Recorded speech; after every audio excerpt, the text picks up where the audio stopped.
Good evening again. I'd like to call the Committee of the Whole for the Village of Cary for October 7th, 2025 to order with roll call, please. Collier. Here. Dudek. Here. Persino. Here. Stefani. Here. Walrath. Here. Kounick. I am here. And Please trustee- join me in the Pledge of Allegiance.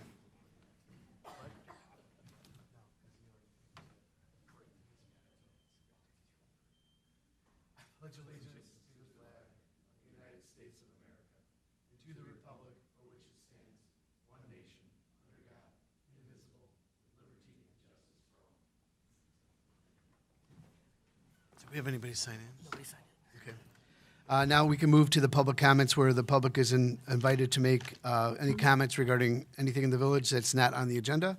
We will allow 3 minutes per person, and we have nobody signed up, so we will go ahead and close open forum at public comments at 6:31. We have two items to discuss tonight. Discussion on parking regulations review and restrictions for narrow streets. And I will turn this over to Chief Finland. All right.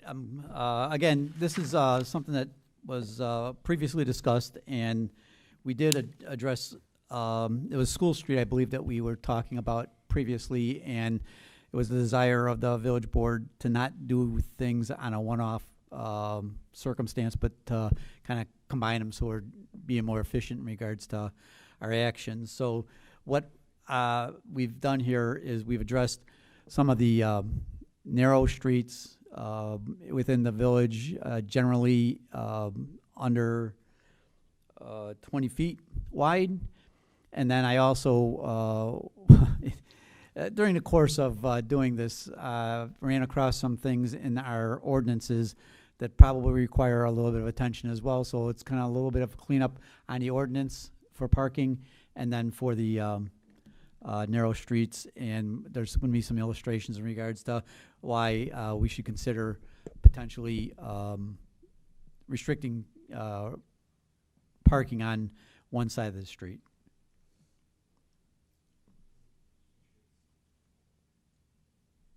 Is it on? Nope, that's fine. It helps if it was on. So this is part of the old presentation that was made to the village board, and this would be the implementation part of it, and it is really addressing enacting new restrictions if approved by the village board as it relates to the roadways that we're going to talk about tonight. We do have four classes of roadway within the village, classes 1, 2, 3, and 4. We're primarily going to address class 4, which is 18 to 20 feet wide.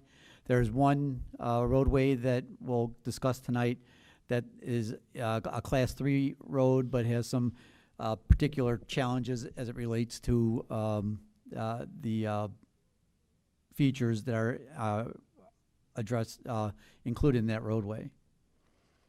You can see here that the classification of roadways, and this is another older map that was part of the original presentation. But you can see that most of our roadways in the village are class 2 and class 1 roadways. We have a few class 3 and class 4. We're going to primarily address the class 4 roadways tonight. The reason that we are concerned about this is because when we started looking at parking restrictions, and that was in the Arrowhead subdivision primarily, is that we were having difficulty with school buses traveling through the area, number one, especially when there was parking on both sides of the roadway.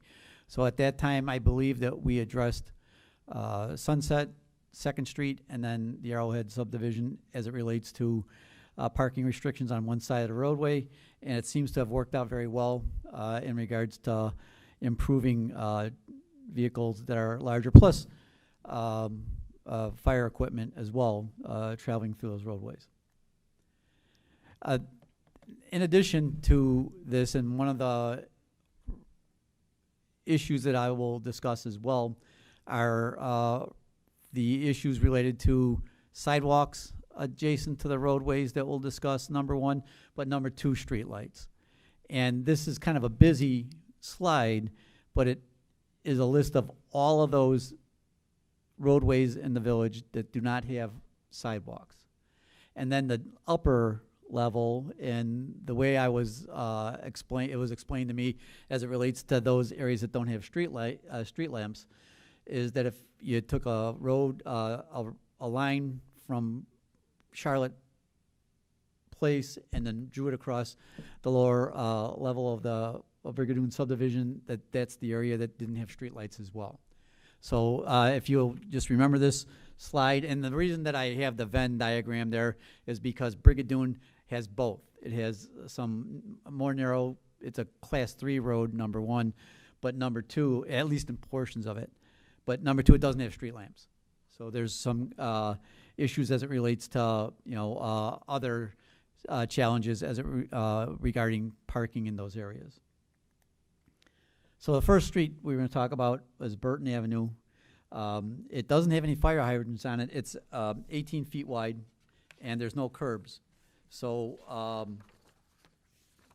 there's more, you can see in the lower right-hand corner of this slide that there's kind of an aerial shot that addresses the a number of homes in the area, and you'll see that there are more homes on the south side of the street than there are the north side of the street, and we're suggesting that we restrict parking on the north side of the roadway, and you can see how there are vehicles parked on both sides of the roadway, off the roadway, and there's no curbs here that delineate necessarily the edge of the roadway.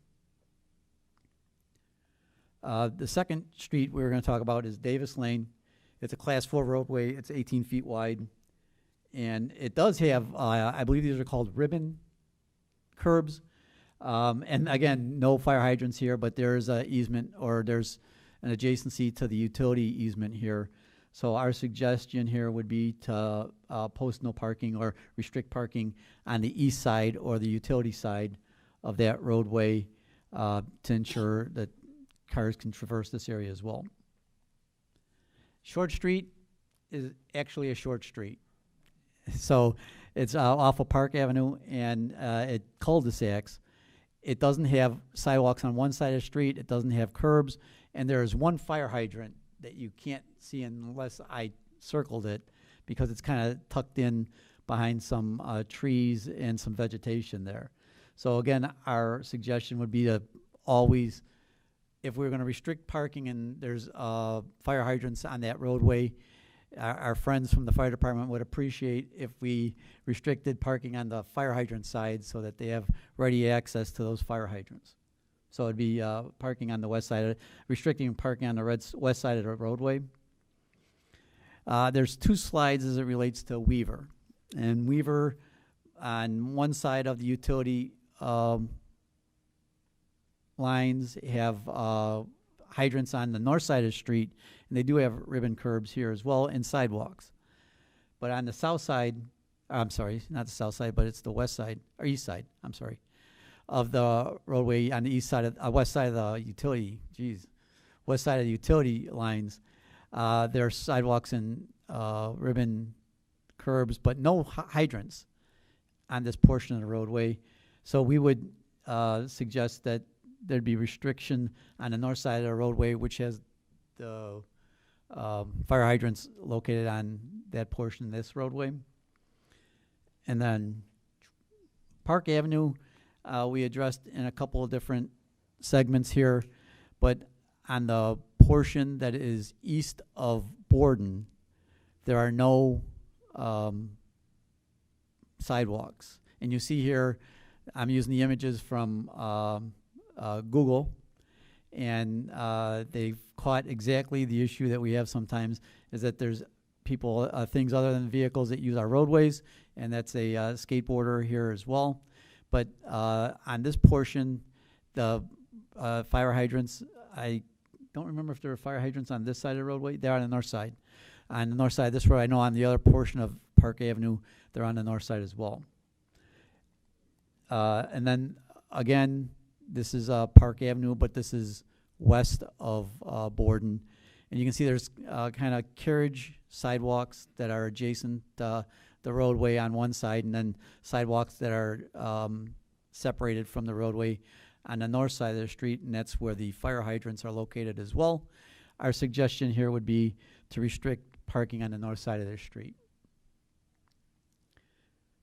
And then, by the way, all those other roadways were 18-foot wide. They're all Class 4 roadways.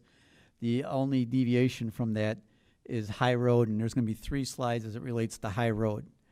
So, and High Road has a couple of different classifications as it relates to width. It runs from 24 feet wide from Charlotte to Perth to 40 feet wide from Main Street to Cary Street. So there's a different widths in different segments of the roadway. But the fire hydrants are located on the north side of the roadway, but there are no sidewalks and there are no street lamps in this area, but there are curbs, so it does limit where, you know, the vehicles stay on the roadway and reduce the usable section of that roadway. And this is an illustration of why we might consider restricting parking on at least portions of High Road, is because pedestrians have to share the roadway as well as vehicles.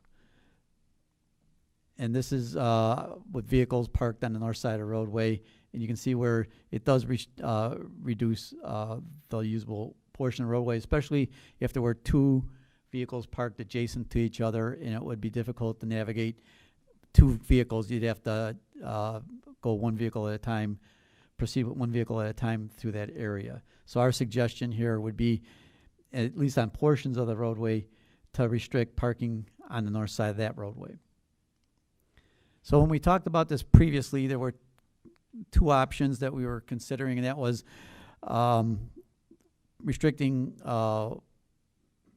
parking on one side of the roadway for Class 3 and Class 4 roadways.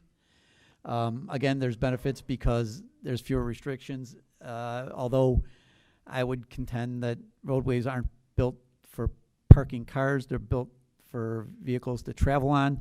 They are an ancillary use for the parking of the vehicles. So it's preferred that the residents may have some desire to have parking in or near their residences. But again, those challenges that we discussed previously relate to bus vehicles and fire apparatus and things of that nature. The second option is just to restrict our actions to Class 4 roadways only, and restricting traffic parking on one side of that roadway. So our recommendation would be to standardize our on-street parking restrictions on Class 3 and Class 4 roadways, and we would address other parking restrictions on a case-by-case basis in regards to recommendations for restricted parking. So I'm going to stop here because I don't know if there's any questions as it relates to the images and the issues that we've discussed here, because as we go further into this, it's going to be more about the ordinances than the narrow streets. Or do we want to just move on, and I will talk about a lot of things that will probably put you to sleep as it relates to ordinances. Forge forward. So this is the first item that I found as we were looking at the ordinances, and this is an ordinance that was enacted in 2006, so it's 20 years old, or close to 20 years old, and it was based on a survey that was presented to residents. About 14 residences responded to that survey, and it was to address parking in those areas as it related to athletic events at the Cary Grove High School. Now, I will tell you that now it doesn't seem like we have those issues in that area anymore, but you can see that there are substantial restrictions April 1st through April 31st from 8 a.m. to 8 p.m. on a lot of the roadways in the Patriot Woods subdivision. The second one is the area adjacent to the Maplewood School. A similar circumstance where it restricts parking from May 1st to August 31st. I know I found when I was doing the research that there was a resident had requested that School Street west of, I'm sorry, it was Krenz, in that area have parking restrictions when the Little League events were in progress. So this goes back to 1992. But again, it's Krenz, Prairie, Siebert, and School Street on the west side from Main Street all the way to Norman. And the restrictions in front of the school date back to 1980. So at one time, it was totally restricted, and then they restricted it from 7 a.m. to 4 p.m. in 1980. And then a couple of cleanup items here would be, and this is all part of that section 103205, parking prohibited in our municipal code. For example, New Haven Drive, the north side is restricted, but it went to Sage Park, the Sage Products Access Drive, which no longer exists. So it's just kind of a cleanup to indicate that the restriction would be 1,315 feet west of Georgetown Road. In regards to East Main, when that roadway was reconstructed, there are some cutouts for parking adjacent to that roadway, but currently it would be restricted on both sides of the street to park in that area, so it would allow parking in those cutouts by addressing that portion of the ordinance. Again, it's more of a housekeeping issue as it relates to South Rawson Bridge Road, and addressing, instead of saying the village limits, using more definitive boundaries such as Newcastle Drive, and then a definitive 780 feet north of Three Oaks Road.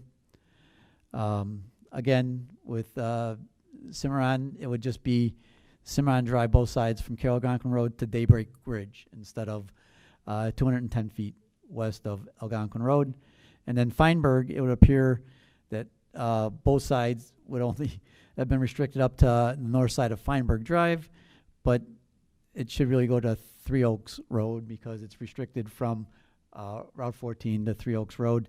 The restriction in the Bright Oak subdivision was related to the right side of the road when there were one-way roadways, but it would appear that Bright Oak Circle and Hickory Lane are now two-way roadways, so this would only restrict the right side of the road parking for Silver Tree Circle and Timber Terrace. So that's all I have in regards to this, and I'd be willing, and I'm certain that the village administrator would be able to assist in regards to any questions that we might have, and Kalen for that matter, to address some of the issues related that to this presentation.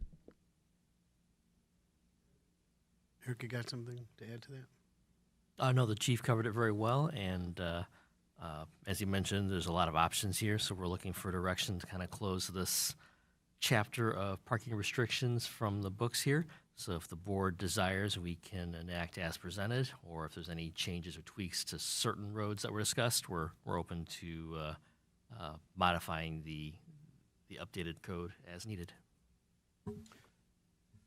Any comments? I'm good with as presented. It was a good presentation. I think cleaning up the code is definitely necessary.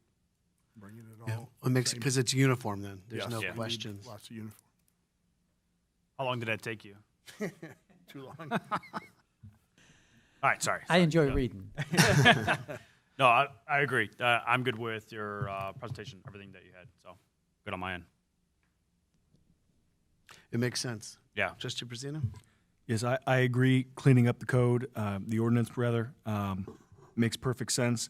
I also think that restricting on the Class 4 roads is also, pardon me, a no-brainer. There is a part of me that has a little trepidation about the Class 3 ones specifically. If we can be a little bit more specific about what we're doing on High Road, just trying to protect some of those residents who occasionally need to use the street for parking. I understand there are certain areas on there. If we can select the areas where it makes the most sense to restrict parking on High Road, I'm very comfortable with that. But I think it would need to be looked at just sort of in sections as you were kind of addressing it tonight. Yeah, and I think, from Perth to maybe Trout Valley might be a better option because some of the other areas are a little bit wider, number one. But number two, it would give a lane for pedestrians to walk as well that would be unimpeded by parked cars on either side of the roadway. Absolutely, and that was I was impressed with that notion there. That makes perfect sense to me. I'm on board too. Mr. Walrath, do you have any questions? Are you able to see the presentation? I am. It was very thorough, and I'm in favor of bringing it before the whole board as presented. Good. Anything else? I just have a question. Can you turn your microphone on? It is on. I guess we all have this problem today. Yeah.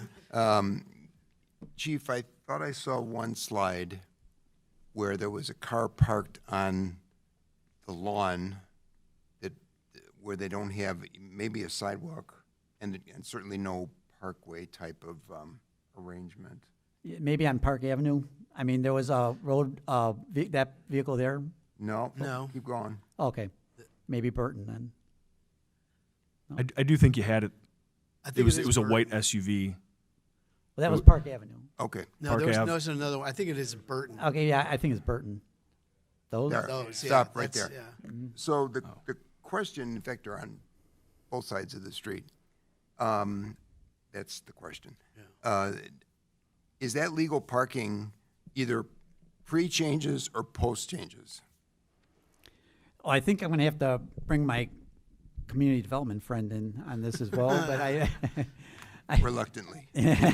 but number one, parking on our parkway is not allowed, and then number two, it's more related to a designated area.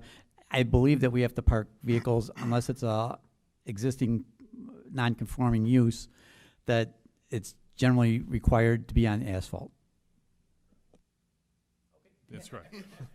So I asked the question because of the discussions that were had,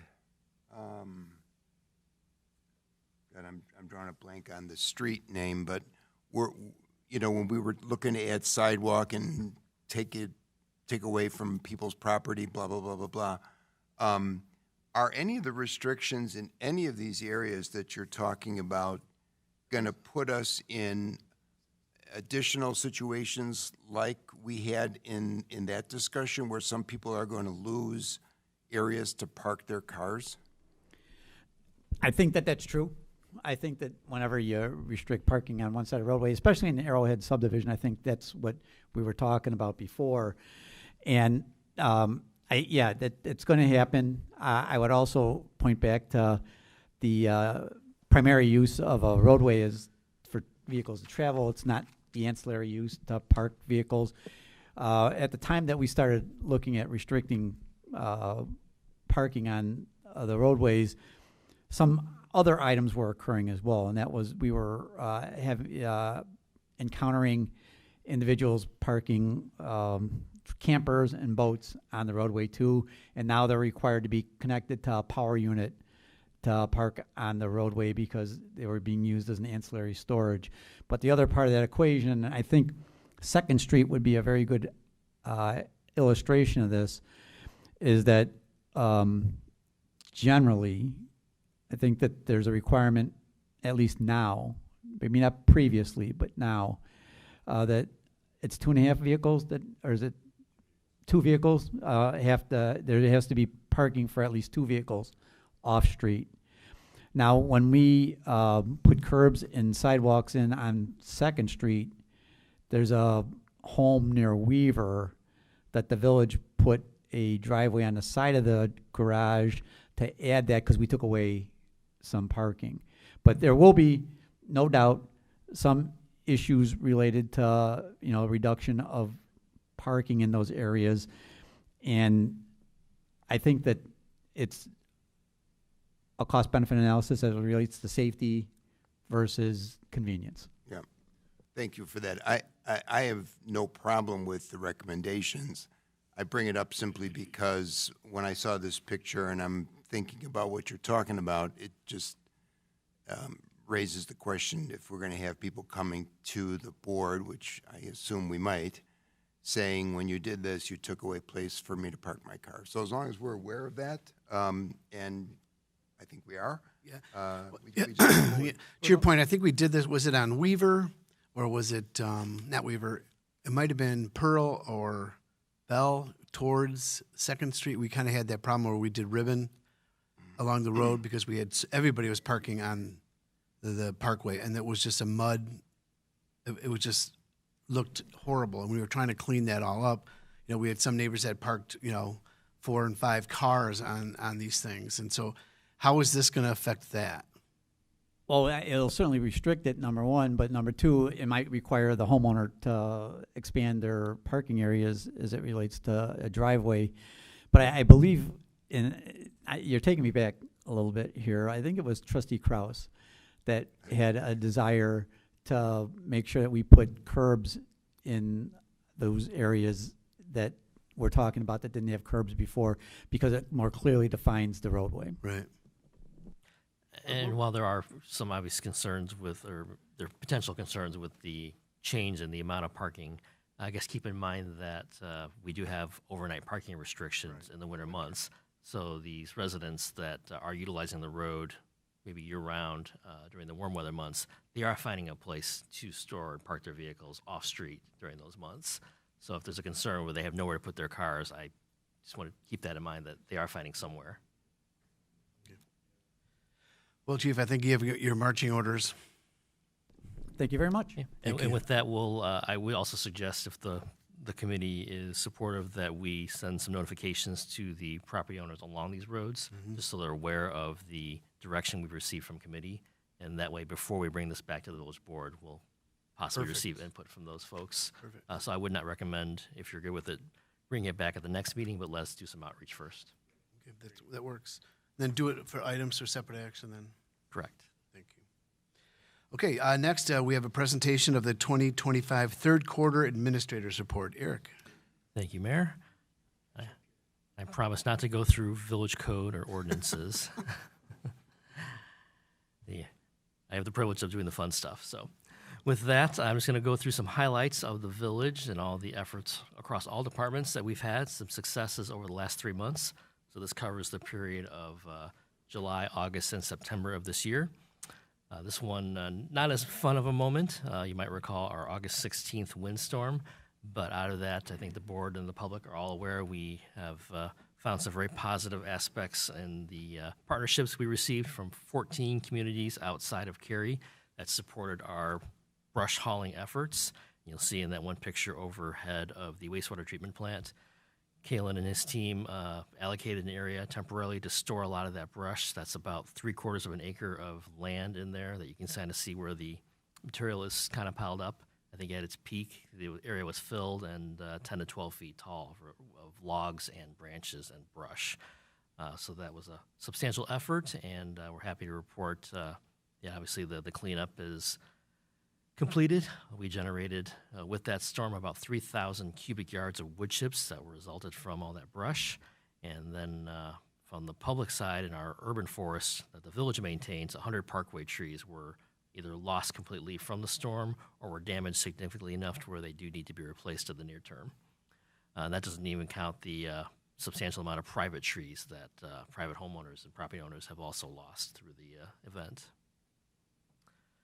But the recovery physically from the brush and the wind is past, but the rebuild efforts still continue, especially on the private homeowner side.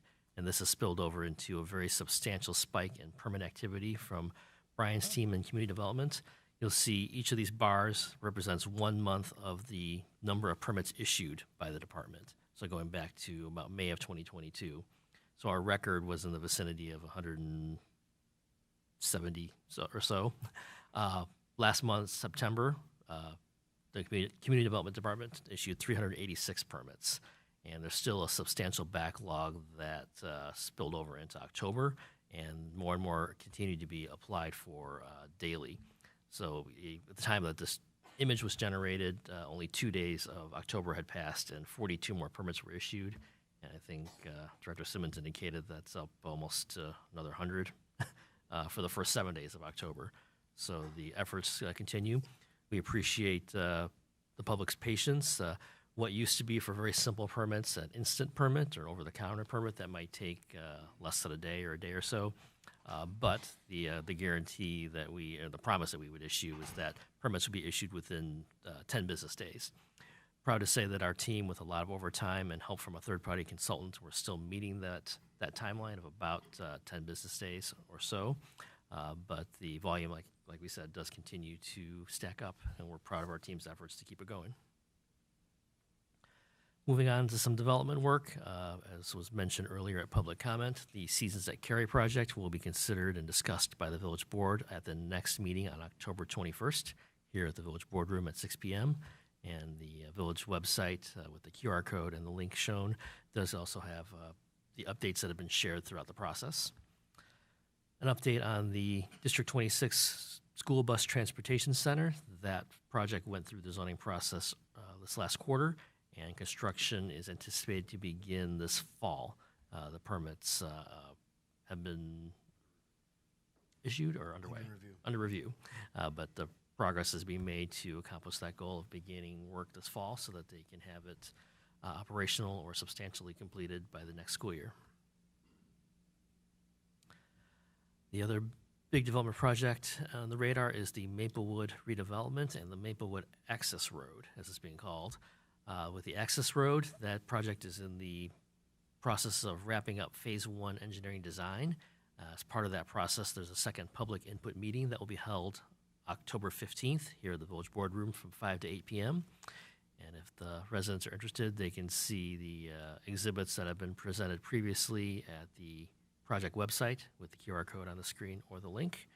And then we're also showing some examples from the boards that will be shown at the upcoming meeting, which shows the preferred alternative that was the result of the input and the design work done from the last outreach meeting we had. And it shows some cross sections as well, showing that this is a collector road connecting downtown over to a new proposed stoplight at Industrial Drive and Cary Algonquin Road. And it'll be primarily a two-lane road with some sections widening out for a center turn lane along the proposed Maplewood redevelopment. And speaking of the redevelopment, that project, the Village Board had recently approved an extension to the due diligence period between the developer and Village staff. We're currently reviewing and negotiating the terms of a proposed redevelopment agreement that would be considered, we're targeting sometime in November. But as we progress through that process, if the timeline changes, we'll be sure to keep the public and the Village Board aware of any changes we might need. But that review and negotiation is still underway in the background. Assistant Administrator Ratcliffe mentioned the temporary road closure for the Ridgefield Park Townhomes. That's across the street here from Village Hall. So appreciate the patience for the day that work will occur to get those utilities installed. Two other projects under construction currently that were previously approved are the Cary Horizon Senior Living Community. That's on Cary Algonquin Road, the southwest side of town. So permits were issued and that work has begun. And then also right behind that development is the Haber Point Townhome Project. So there are new townhomes that are partially completed with the last phases under construction as we speak. Again, it was previously mentioned that the Main Street Fest for 2025 was a success, and we will be presenting those updated results and financials at a future meeting. But based on the preliminary results that I've seen and the attendance that was observed and shown here, really a great picture here of a very crowded downtown. I do believe it was very well attended and very successful. Well, technically not the third quarter, but it just happened on October 1st. Chief Finland participated in his final Coffee with a Cop meeting. We had a group of residents that joined us for casual conversations and good conversations about different projects, different processes, and police work in general. So we appreciated the feedback and the opportunity to engage. And then all of Village staff and the mayor participated in a joint open house meeting with Senator Craig Wilcox on September 23rd. So that was also a well-attended event where folks could hear about updates from the village on our recent projects, future projects, and also updated their iPass conveniently here at Village Hall.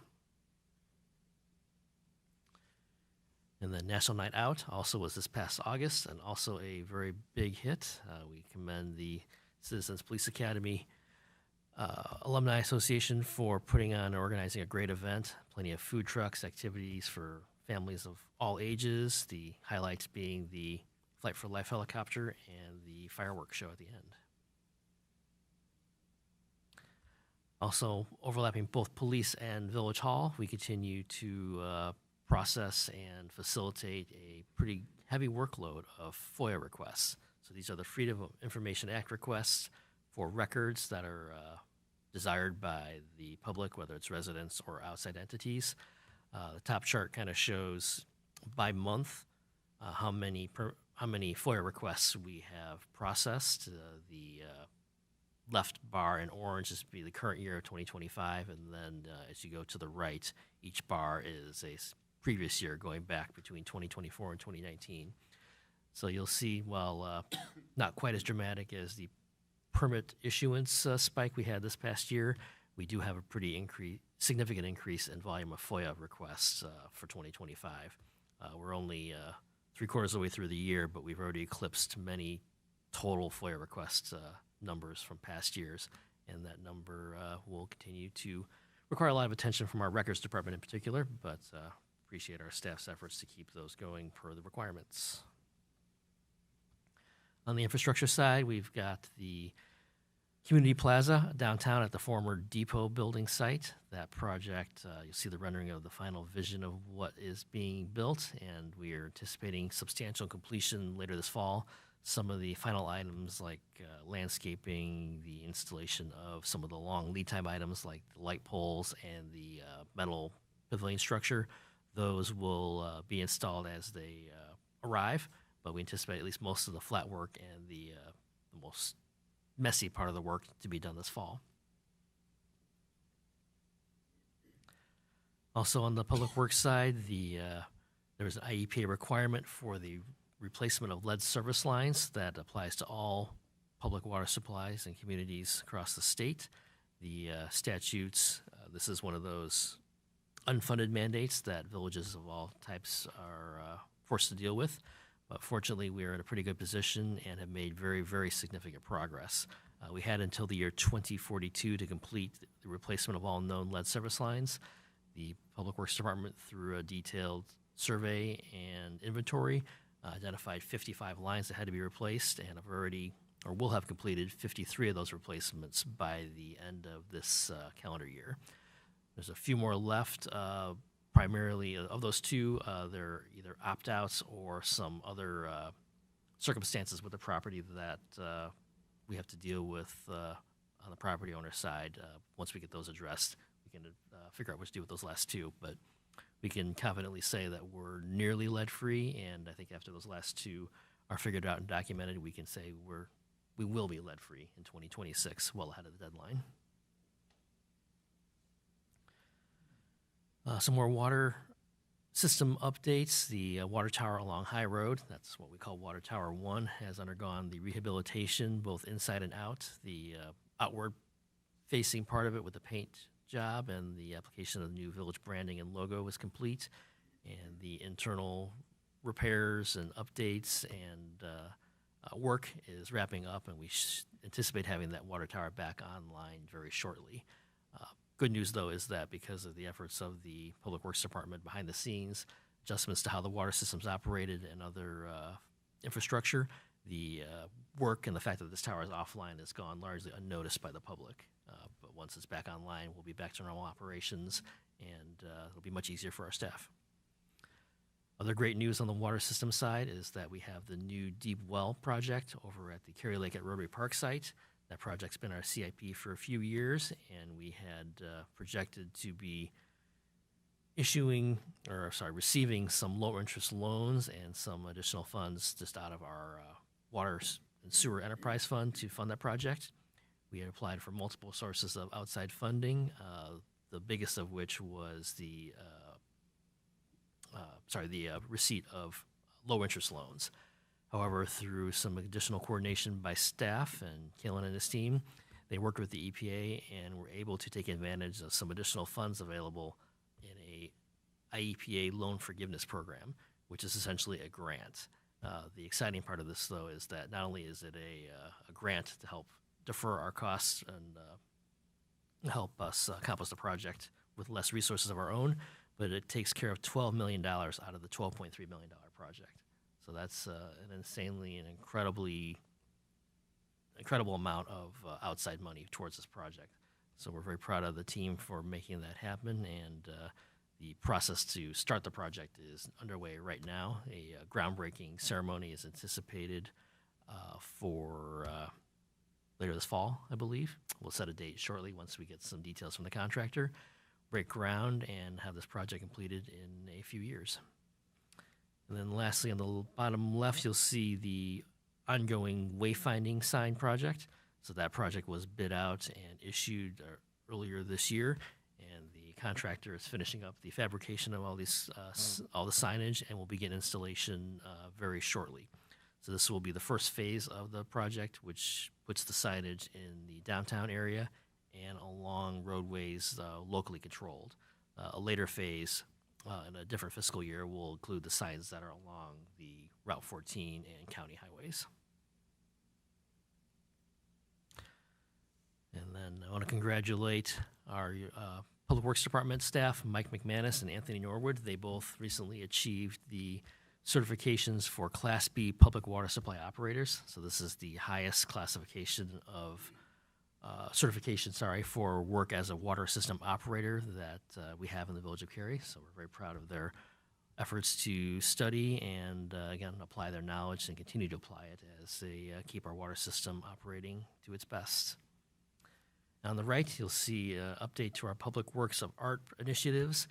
These were installed earlier in the year, 2 locations on utility cabinets that we maintain and operate.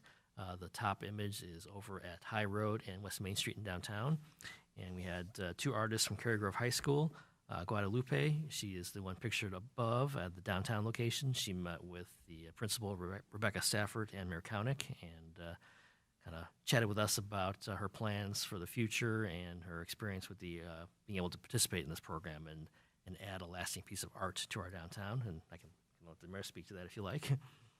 No, it was exciting. They were very blown away at the fact that they were selected, and this is something that we could do for years to come. There, we can change out the art as needed, but it's really great to see the students get recognized for their hard work and seeing it come to work in a community. I think that sets us apart from a lot of other communities that we're looking to improve this. We're going to be adding more in the spring. We have some other areas identified, as well as working with our businesses. That we started a discussion last month about murals on buildings and things. But I think this is great.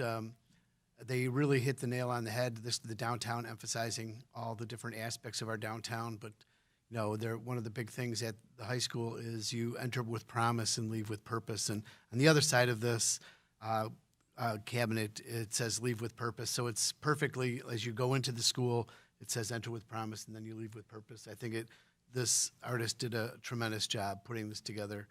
She said it was a bit of a challenge with coming up with the type styles and trying to fit. Their biggest challenge was fitting their art on these boxes. So we're thrilled that they participated in this, and we give them a shout out. This morning or this afternoon, Elizabeth, I told her we're going to be talking about this tonight, so watch it on YouTube. So she's going to watch it on this. So well done. Yes, Elizabeth encapsulated her idea and her art very well. She actually graduated from Cary Grove High School last year, and she came back on a break from work to meet with Mayor Kaunick, and she demonstrated she entered that high school with promise, and she left with purpose and left us a great piece of art. Also, earlier this quarter, with the village board, as you might recall, we had the approval of the continuation of the current grocery tax so that it will not end January 1st based on the recent state legislation that was passed. And then also the village board approved a new 1% non-home rule sales tax that will be utilized towards infrastructure improvements. That will go into effect January 1st of 2026. And that puts the Village of Cary, as you can see in the graph there, on pretty much the same playing field as most of the other communities that already have the additional sales tax, which is the blue and the light blue colors there. And then lastly, Naturally McHenry County is the regional destination marketing organization that is focused on tourism destinations and experiences in the county and the area. The Village of Cary is one of the municipal partners with Naturally McHenry County, and we were fortunate enough to participate in their annual meeting last week, where they celebrated 2 decades of the organization being in existence and kind of highlighted some of the successes that have happened, not only long-term, but very recently as well. You can see in the thank you card they have on the right that for every $1 invested in tourism and experiences, whether it's in Cary or any community in McHenry County, there's a $24 return in local tax revenue and $637 return in visitor spending. And then in the middle chart there, you can see that visitor spending for 2024, these are numbers from the State of Illinois Office of Tourism, that there was $353,400,000 spent in McHenry County from outside visitors. That puts us at number 13 overall out of 102 counties in the state. And of the 5 collar counties in Chicagoland, we had the most increase from 2023 to 2024 in our visitor spending. So it's our belief that the efforts of local municipalities like Cary and also the regional collaborative efforts of groups like Naturally McHenry County are making a difference here. And we continue to intend to make a difference. This quarter also, I had the honor to be elected as the vice chair of Naturally McHenry County. So we're fortunate to have a seat at the table to help give our ideas and steer the vision for moving forward to continue this momentum that we have and bringing outside dollars to McHenry County, and also encouraging dollars to be spent amongst ourselves, whether it's residents of Cary going to Woodstock or Harvard or wherever in McHenry County. The fact that every town in this community is so unique and has other opportunities and experiences makes it a great place to live, and it's just very, very, very positive for towns like us. And then lastly, we had through Naturally McHenry County, the Cary Uncovered Passport Challenge. So we were able to have 15 destinations highlighted throughout the village of Cary and our immediately surrounding unincorporated areas. And then residents who use the Naturally McHenry County app, if they checked into 10 of those 15 spots, they would receive a prize, which was the wonderful campfire mugs with our branding on it that Assistant Administrator Radcliffe was able to bring in. I miss our old administrator, Jake Rife, sorry. Hey, Jake.